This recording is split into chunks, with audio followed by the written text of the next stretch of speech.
Despite its rich culture and incredible beauty,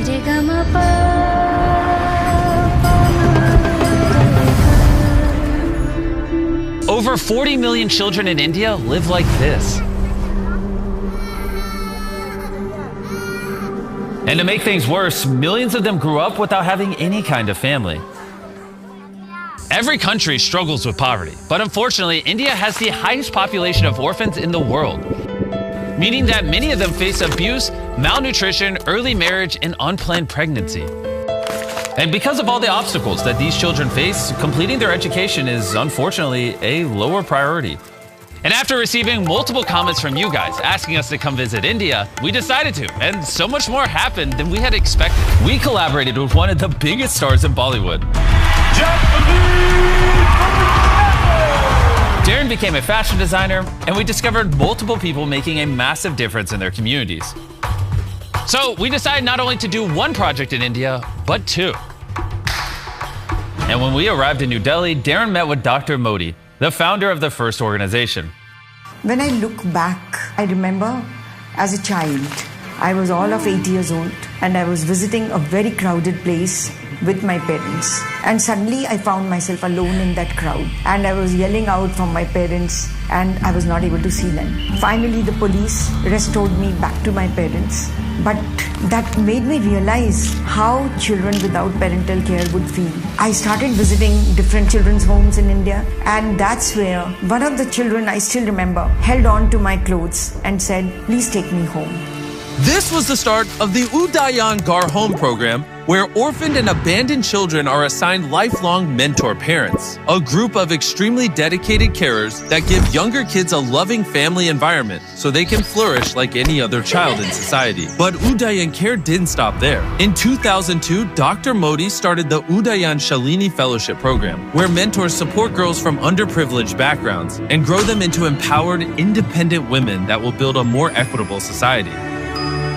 Dr. Modi then introduced us to Deepak, a mentor parent to 40 girls in one of the Udayan Care homes. In 2009, I joined Udayan Care as a part-time volunteer. And then me and my wife, we both enrolled with Udayan Care and started visiting the children's home. And as I had already decided when I was 36 that at 52, 53, I will totally give up the active corporate life and turn my time, energy, wealth, whatever little I have, towards giving back to community. Despite the incredible work that this organization does, they still struggle financially. Deepak showed me around the home this morning and I got to see all of the effort and all of the programs that they are putting into developing the skill sets for these girls to go out and prosper in life. One of these girls is Sheetal. I was born in Moradabad. It's a city in Uttar Pradesh. I came to Udayan Care when I was 4 years old and I was with my 4 sisters. I'm the youngest. If I wasn't part of Udayan Care, I would be probably living in poverty, uneducated. I think I wouldn't have a life. I wouldn't have dreams. I wouldn't really aspire to, change the world or create some kind of impact. Over a period of time, Sheetal completed her class 12th, and those 3-4 years, I used to discuss a lot of things with the girls about their future career, how they want to do, what they want to do. When I was in 12th grade, I was really struggling with making a decision what I want to do in the future. I'm a very ambitious person and I really want to do something for people because I've got so much from the society that I live in.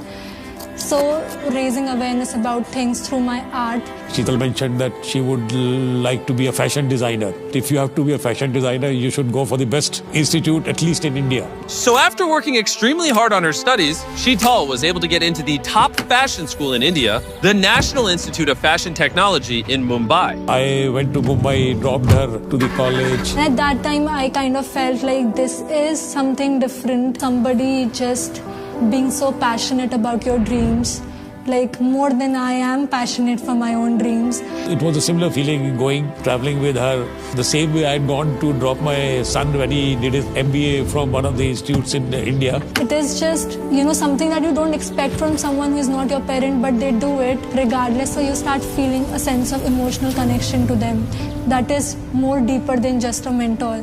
She wrote me a letter saying, I respect you a lot, I love you a lot, I don't call you dad, I call you uncle, but the respect I have is more than a dad. And when in 2021 she calls up and asks this question. So at that time, when I did ask him, like, can I call you Papa? I couldn't just believe my ears, to be honest. My heart was filled with joy, happiness, and something possibly I was contemplating or dreaming. It was amazing. You can say one of the most, I would say, happiest moments of my life. And in September this year, she will be going to the Kingston School of Arts in London to do her master's in fashion before eventually venturing into her own brand. And if I become rich by any chance, then of course I will really try to make a difference in kids' life. Like, I want to adopt kids myself because I think there's so much you can do for children and for children. We were so blown away by the impact that Deepak is having on all these girls that we wanted to do something special for them. So Dan reached out to his long-term friend, Jacqueline Fernandez, who, if you didn't know, is an iconic Bollywood star with a massive following.